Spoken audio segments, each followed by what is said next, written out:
Good morning all of you. Welcome to your own channel AS English classes. जैसा कि हमने Rajasthan high court LDC और SET 2022 के syllabus को शुरू कर रखा है, उसका पहला टॉपिक हमने टेंस शुरू कर रखा है। टेंस में भी हमने प्रेजेंट कंप्लीट कर लिया है और अब हम पढ़ रहे हैं पास्ट परफेक्ट टेंस। जो नहीं देखा है तो इससे पहले वाली वीडियो मेरे प्लेलिस्ट में जाके देख लीजिएगा। हाँ, तो पास्ट परफेक्ट टेंस का मतलब होता है पास्ट मीन्स भूत, परफेक्ट मीन्स पूर्ण, टेंस मीन्स कार्य। ऐसा टेंस जिसमें भूतकाल का को कार्य पूर्ण हो गया हो उसे पास्ट परफेक्ट कंटिन्यूस टेंस कहते हैं। पहचान है चुका था, चुकी थी, चुके थे, या था, ये थी, ये थे। ये कहाँ होने चाहिए? हिंदी वाक्य के अंत में। हिंदी वाक्य के अंत में चुका था, चुकी थी, चुके थे, या था, ये थी, ये थे हो तो पास्ट परफेक्ट टेंस होगा, वह पास्ट परफेक्ट टेंस से होगा। अब इंग्लिश में पहचान क्या है इसकी? बिफोर और आफ्टर।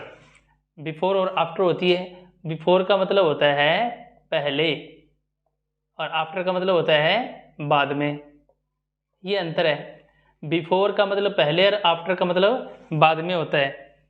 हाँ, तो बिफोर और आफ्टर इसकी इंग्लिश की पहचान है। तो अब आपको छोटा सा एक सूत्र बता रहा हूँ बिफोर और आफ्टर का, ये याद रखना। बिफोर का मतलब होता है पहले। बिफोर का मतलब होता है पहले। पहले कौन सा टेंस आएगा? पास्ट परफेक्ट टेंस आएगा। भी पास्ट परफेक्ट टेंस में हेल्पिंग वर्ब होती है हेड प्लस वर्ब की थर्ड फॉर्म, और जो बच गया उसमें क्या आएगी? वर्ब की सेकंड फॉर्म। ठीक है। आफ्टर का मतलब होता है बाद में। बाद में क्या आएगा? हेड प्लस वर्ब की थर्ड फॉर्म, और आफ्टर से पहले वर्ब की सेकंड फॉर्म। ये क्या है? ट्रिक है इसकी। फॉर्मूला मान लो। बिफोर का मतलब पहले होता है, तो पहले पास्ट परफेक्ट टेंस आएगा, बाद में सेकंड। आफ्टर का मतलब होता है बाद में क्या आएगा? पास्ट परफेक्ट टेंस आएगा, और पहले क्या आएगा? वर्ब की सेकंड फॉर्म। हर कंपटीशन में इसमें से एक न एक क्वेश्चन पक्का आता है, तो ध्यान से इसको लर्न कर लेना। ठीक है। हेड प्लस वर्ब की थर्ड फॉर्म आएगी बिफोर से पहले, और आफ्टर का मतलब बाद में होता है, तो बाद में क्या आएगी? हेड प्लस वर्ब की थर्ड फॉर्म।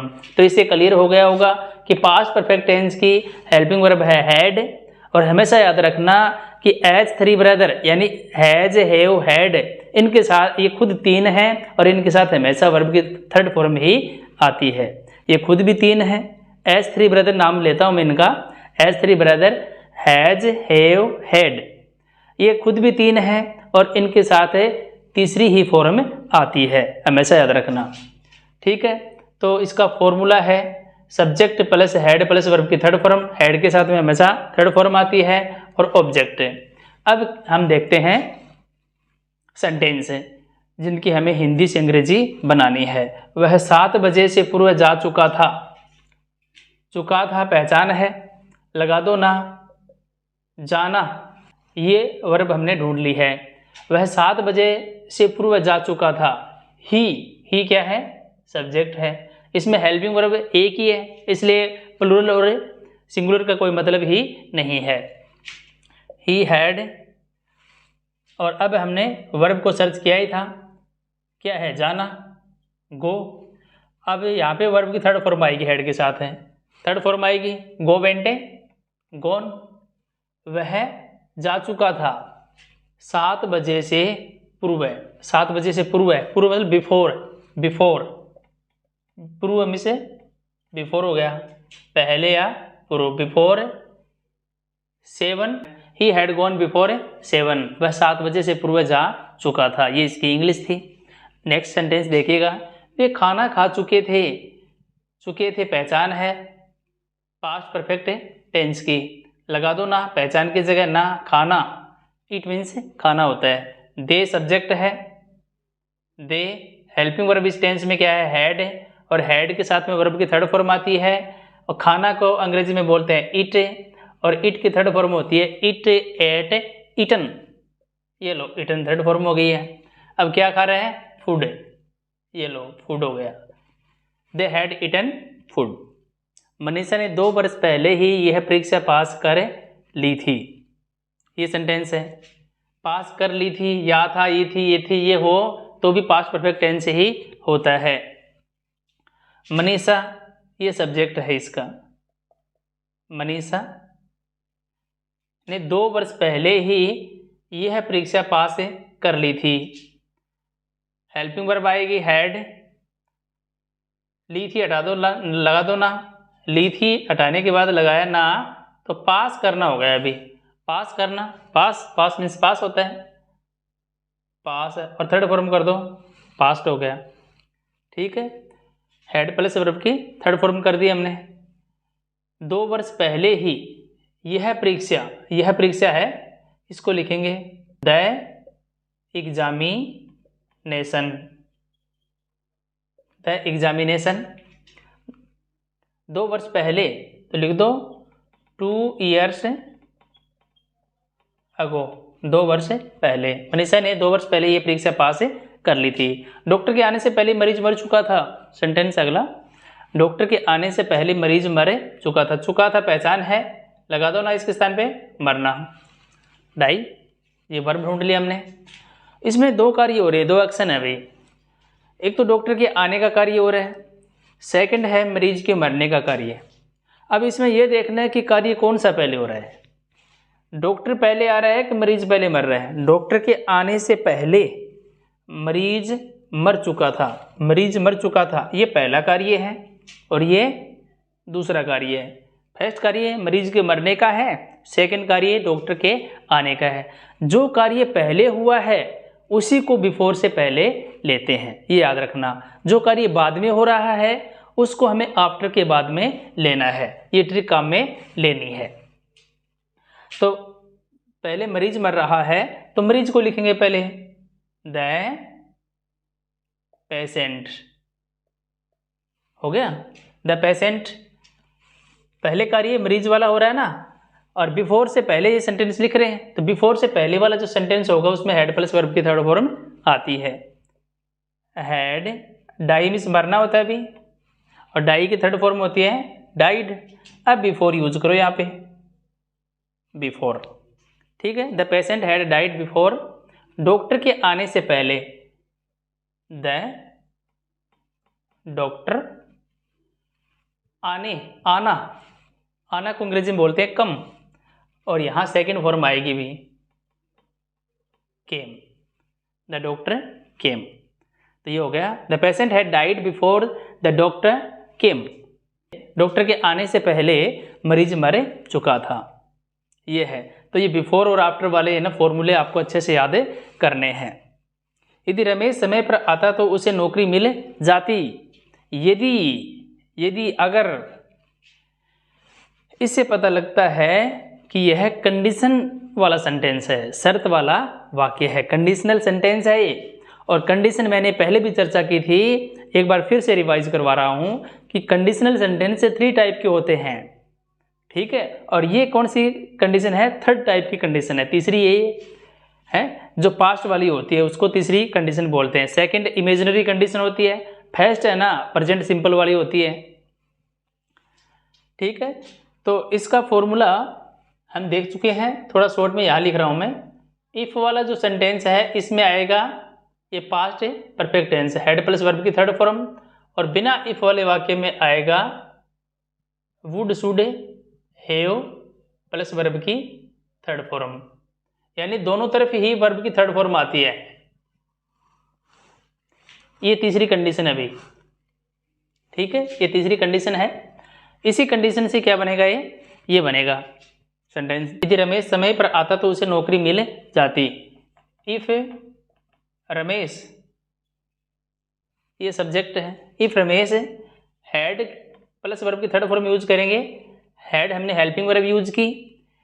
आना, समय पर आता, आना की अंग्रेजी होती है कम, और कम की थर्ड फॉर्म कमी होती है।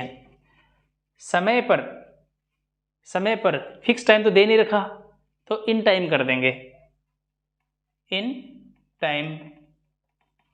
ठीक है, समय पर आता तो यहाँ पे कॉमा लगा देंगे, तो उसे नौकरी मिल जाती।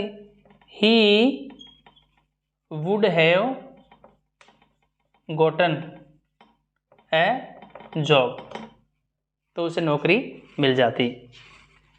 He would have Gotan A job, ये फॉर्मूला काम में आया। थर्ड कंडीशन वाला ये फॉर्मूला भी आपको याद करना है। तीनों कंडीशन का जो फॉर्मेट है वो आपको याद करना ही पड़ेगा। तो इस प्रकार से हमने ये एफर्मेटिव सेंटेंस देखे हैं। आगे बढ़ते हैं नेगेटिव सेंटेंस की तरफ। नेगेटिव में कुछ खास नहीं है, बस नोट ही जोड़ना है, फिर भी देख लेते हैं। हाँ, तो नेगेटिव सेंटेंस पढ़ रहे हैं अब। नेगेटिव सेंटेंस का फॉर्मूला है subject plus head plus note plus verb की थर्ड फॉर्म प्लस ऑब्जेक्ट। जो एफर्मेटिव सेंटेंस का फॉर्मूला था उसमें ही हमने नोट को ऐड किया है। हेल्पिंग वर्ब के बाद में और मेन वर्ब से पहले नोट यूज करते हैं। अब सेंटेंस देखिएगा, वे जयपुर नहीं आए थे। वे जयपुर नहीं आए थे, ये थे या था पहचान आ गई पास्ट परफेक्ट टेंस की, लगा दो ना आना। आना ये वर्ब है। तो सब्जेक्ट है इसमें वे को इंग्लिश में बोलते हैं दे, और हैड इसकी हेल्पिंग वर्ब है इस टेंस की। नहीं आया है नोट लगा दो, और वर्ब की थर्ड फॉर्म आएगी कम केम कम, ये कम थर्ड फॉर्म है। लो जयपुर इन जयपुर, जयपुर में, वे जयपुर नहीं आए थे। तो इसमें उसने खाना नहीं खाया था, इसमें या था पहचान है, लगा दो ना खाना। खाना को इंग्लिश में बोलते हैं ईट। उसने ही हैड हेल्पिंग वर्ब आ गई, नेगेटिव सेंटेंस इसलिए नोट यूज किया, और खाना को अंग्रेजी में बोलते हैं ईट, और ईट की थर्ड फॉर्म होती है ईटन। क्या खाना खाया? फूड। ये लो, he had not eaten food. ये हमने नेगेटिव सेंटेंस देख लिए। अब आगे बढ़ते हैं इंटरोगेटिव सेंटेंस की तरफ। तो हमने एफर्मेटिव सेंटेंस पढ़ लिया, नेगेटिव सेंटेंस पढ़ लिया, अब पढ़ रहे हैं इंटरोगेटिव सेंटेंस। इंटरोगेटिव सेंटेंस का मतलब होता है प्रश्नवाचक वाक्य, और प्रश्नवाचक वाक्य दो प्रकार के होते हैं। एक होता है हेल्पिंग वर्ब से शुरू होने वाला, और दूसरा होता है WH वर्ड से शुरू होने वाला। हेल्पिंग वर्ब वाक्य के प्रारंभ में होती है, इसलिए इसे हेल्पिंग वर्ब से शुरू होने वाला formula. Head plus subject plus verb की थर्ड फॉर्म प्लस ऑब्जेक्ट, अंत में क्वेश्चन मार्क है भाई, ये आएगा। ठीक है, प्रश्नवाचक वाक्य जब भी हम बनाते हैं तो सब्जेक्ट से पहले हेल्पिंग वर्ब यूज करते हैं, बस इतना सा आपको दिमाग में रखना है। इसी प्रकार से WH वर्ड का फॉर्मूला है, तो इसमें भी क्या है, जो ऊपर वाला है फॉर्मूला है हेल्पिंग वर्ब वाला, उस हेल्पिंग वर्ब वाले से पहले जस्ट पहले WH वर्ड जोड़ दो बस। और WH वर्ड आप जानते हो, what, why, when, who, whose, whom, how, ये सब क्या है WH वर्ड हैं। क्या वे गांव जा चुके थे? चुके थे पहचान है पास्ट परफेक्ट टेंस की, और चुके थे हटा के लगा दो ना जाना, ये हो गई वर्ब। ये वर्ब ढूंढ ली हमने। क्या वे गांव जा चुके थे, शुरू में क्या आ गया, वाक्य के प्रारंभ में क्या आ जाए तो हेल्पिंग वर्ब वाला फॉर्मूला काम में लेंगे, और बीच में क्या आ जाए तो WH वर्ड वाला फॉर्मूला काम में लेंगे।